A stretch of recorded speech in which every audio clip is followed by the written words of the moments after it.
ప్రస్తుత తరం దర్శకుల్లో సరికొత్త సంచలనం లోకేష్ కనకరాజు. ఒకప్పుడు బ్యాంకు ఉద్యోగిగా పనిచేసిన లోకేష్ సినిమాలపై ఉన్న మక్కువతో స్వల్పకాలిక చిత్రాల ద్వారా తన ప్రతిభను చాటుకున్నారు. 2017లో మానగరం సినిమాతో దర్శకుడిగా పరిచయమై తనదైన మేకింగ్ స్టైల్తో అందరి దృష్టిని ఆకర్షించారు. లోకేష్ సినిమాలంటేనే ఒక ప్రత్యేకమైన శైలి ఉంటుంది. డార్క్ సినిమా కథలు, వేగవంతమైన స్క్రీన్ ప్లే మరియు ముఖ్యంగా ఆయన నటించిన లోకేష్ సినిమాటిక్ యూనివర్స్ నేడు ఇండియన్ సినిమా చరిత్రలో ఒక ట్రెండ్ సెట్టర్గా మారింది. ఖైదీ, మాస్టర్, విక్రమ్, లియో వంటి వరుస బ్లాక్ బస్టర్లతో తక్కువ సమయంలోనే పాన్ ఇండియా స్థాయిలో డైరెక్టర్గా ఎదిగారు. హింసాత్మక సన్నివేశాలను కూడా చాలా స్టైలిష్గా, ఎమోషనల్ కనెక్ట్తో తెరకెక్కించడం లోకేష్ గారి ప్రత్యేకత.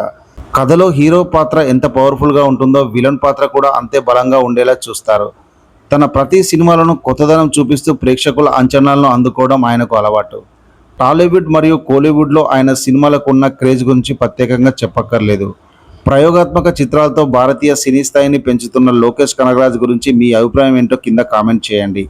మరిన్ని ఇంట్రెస్టింగ్ అప్డేట్స్ కోసం మన ఛానల్ను సబ్స్క్రైబ్ చేసుకోవడం మర్చిపోకండి. జై హింద్.